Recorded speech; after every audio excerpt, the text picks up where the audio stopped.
Je ne sais pas s'ils ont envoyé les policiers ou si les policiers se sont envoyés eux-mêmes. Moi, sans avoir fait les arcanes de l'administration, n'est-ce pas, la police à elle seule ne peut pas prendre une telle décision. Et ça ne peut que venir du rôle du directeur départemental de la police du littoral. C'est d'abord le DGPR, puis le DGPR s'entend donc le directeur national de la police au Bénin. C'est le ministre de l'Intérieur et ensuite c'est Romer Wadagni lui-même. Et Romer Wadagni lui-même, il ne peut pas prendre la décision sans avoir écouté une ou deux personnes autour de lui. Dans la frilosité comme ça, la décision a été prise, mais pour moi c'était une grosse erreur.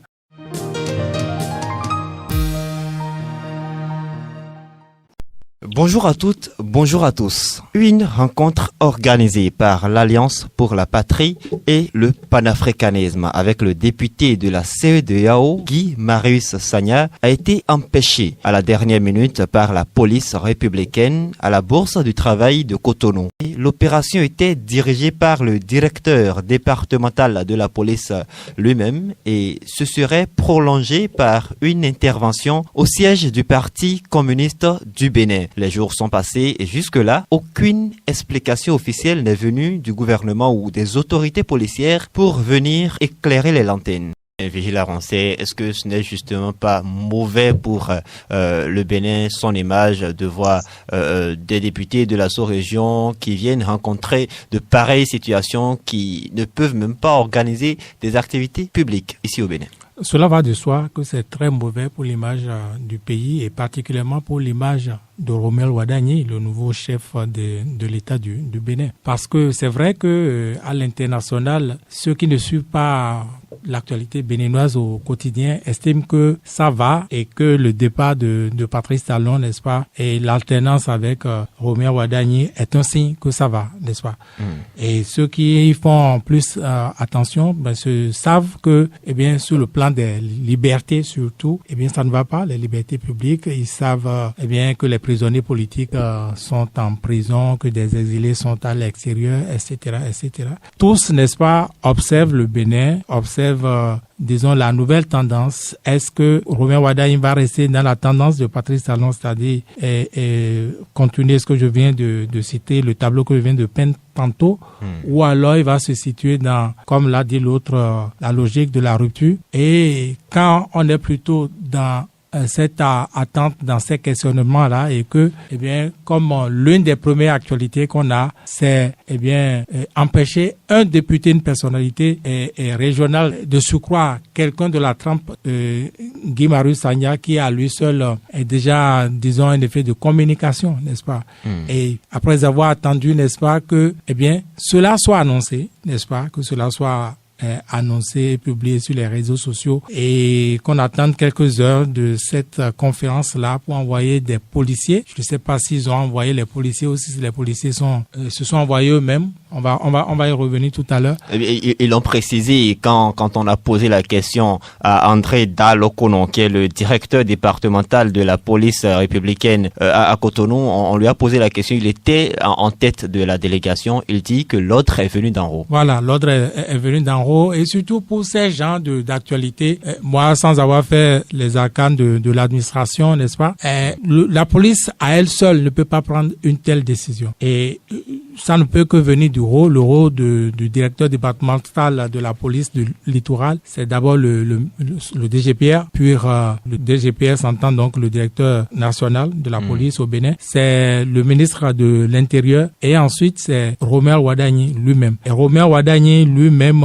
il ne peut pas prendre la décision sans avoir écouté une ou deux personnes autour de lui par rapport à l'activité qui amène le député de la CEDEAO, par rapport à ceux qui ont pris l'initiative, etc., etc. Je crois que c'est une grosse erreur, une des premières grosses erreurs de Romer Wadagni. Si il a fait sciemment, c'est peut-être parce qu'il est frileux, comme le disait donc Rudolf Karl tantôt. Eh bien, qui dit panafricanisme fait penser à Kémy Séba avec, on va dire, des oppositions presque radicales parfois, n'est-ce pas, à certaines tendances qu'on connaît, n'est-ce pas. Donc, dans la frilosité comme ça, la décision a été prise, mais pour moi, c'était une grosse erreur. La preuve, s'il n'était venu, n'est-ce pas, que pour parler de la situation au Sénégal et qu'on l'arrête de cette manière, ou du moins qu'on interdise sa conférence de cette manière-là, comme le disait Rudolph, ça fait plus mauvais écho pour le Bénin, pour l'image du pays, que le laisser faire sa conférence,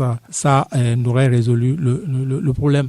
Et ça me rappelle beaucoup d'erreurs du genre commises sous le régime de Patrice Talon quand il était chef de l'État, où on empêchait des marches. Vous avez dit dans votre introduction, la marche des travailleurs qui a été empêchée le 1er mai, ce n'était pas le premier cas, c'était plutôt la dernière interdiction du genre en date. Donc c'est des actes gratuits qui font énormément de publicité, n'est-ce pas, à un pays par rapport à son image, et on ne peut même pas mesurer, n'est-ce pas, les préjudices que cela cause, non seulement aux citoyens, à vous et moi, pour l'image de notre pays. On ne peut pas s'enorgueillir, on ne peut pas s'orgueillir donc d'avoir une démocratie, on va dire, charmante, pimpante au Bénin, à côté de nos camarades de la Côte d'Ivoire. Bon, la Côte d'Ivoire est un peu dans ce vilain monde que nous. On ne peut pas s'enorgueillir auprès des Sénégalais, on ne peut pas s'enorgueillir auprès des Botswanais, etc.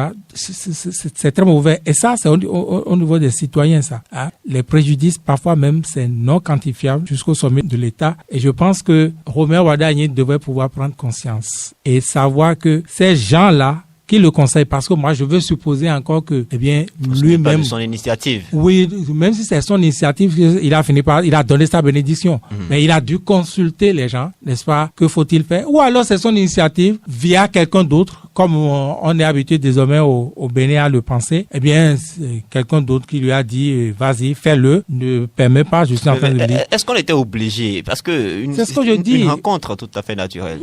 On n'est pas obligé. On n'est pas obligé de montrer donc que ce soit un conseiller de luxe, le conseiller de Roméo Wadagni, je veux dire, que ce soit des policiers ou la hiérarchie de la police qui le lui est conseillé, ou je sais pas, ses conseillers techniques ou un ministre qui le lui est conseillé, je crois que c'est de très mauvais conseils. C'est l'une des premières erreurs. Il vaut mieux ne pas en multiplier, n'est-ce pas? Quand vous parlez du 1er mai, la marche interdite, moi je ne mets pas encore ça à son actif, puisque il n'avait pas encore prêté serment, n'est-ce pas? Mais c'est des actes gratuits, complètement gratuits. Quand vous observez, quand vous écoutez les Béninois qui espèrent, qui veulent croire encore que Roméo Wadagni n'est pas Patrice Talon, que ces méthodes-là, les méthodes décriées sous Patrice Talon, qu'il ne va pas les continuer, et que vous entendez ça, je crois que si c'est vraiment lui et Intuitu Personnel qui l'a fait, c'est qu'il ne mesure pas encore l'attente que les Béninois portent pour lui, il ne mesure pas encore la charge d'espoir qu'il porte, et aussi grand puisse être cet espoir-là, la déception pour lui également va être à cette hauteur-là sûrement, et ce n'est pas du tout une bonne chose. Je ne sais même pas s'il a la trempe, s'il a la carapace de Patrice Talon, ou s'il va prêter cela auprès de lui, je n'en sais rien, mais je voudrais sincèrement et sérieusement croire que il ne répéterait pas ces erreurs-là, ne serait-ce que pour sa propre image, parce que les citoyens, j'ai dit tantôt, mais que ce soit les chancelleries qui attendent de savoir, au moins, ou d'espérer qu'il ne va pas faire dans la même brutalité, dans les mêmes violences gratuites, n'est-ce pas, que son prédécesseur, que ce soit même des partenaires à l'extérieur. Il n'a qu'à savoir qu'il a pris le temps. Il a quelques semaines, encore quelques mois de parcourir le monde, n'est-ce pas, et tout le monde a vu une rupture au moins de diplomatie. Je crois qu'il vaut mieux rester dans cette tendance-là et éviter des actes de précipitation qui précipitent également l'image du pays. Comment est-ce qu'on peut expliquer Roméo Wadagni est seulement à 72 jours et déjà 2 faux pas? Est-ce qu'on doit mettre ça sur le dos de la trêve politique ou plutôt la continuité, j'allais vous demander?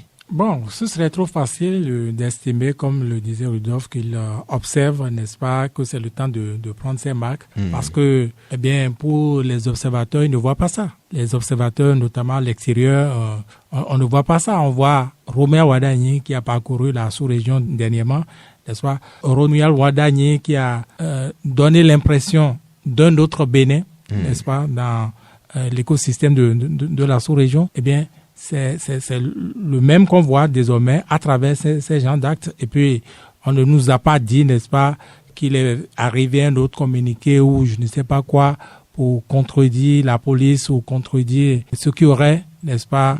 Justement, comment expliquez-vous ce silence-là? Parce que jusque-là, on n'a qu'une information. Mais c'est l'acquiescement. Pour moi, c'est l'acquiescement. C'est la preuve que c'est la continuité plutôt que ce que vous insinuez là. Ce serait une grosse erreur, ce serait une opportunité, n'est-ce pas, de changer les choses que le nouveau président aura raté tout simplement parce que ça se voit que sur certains sujets, en dehors de ceux dont on parle, il a l'air d'être frileux, mais ça ne résolvera tout, pas tout.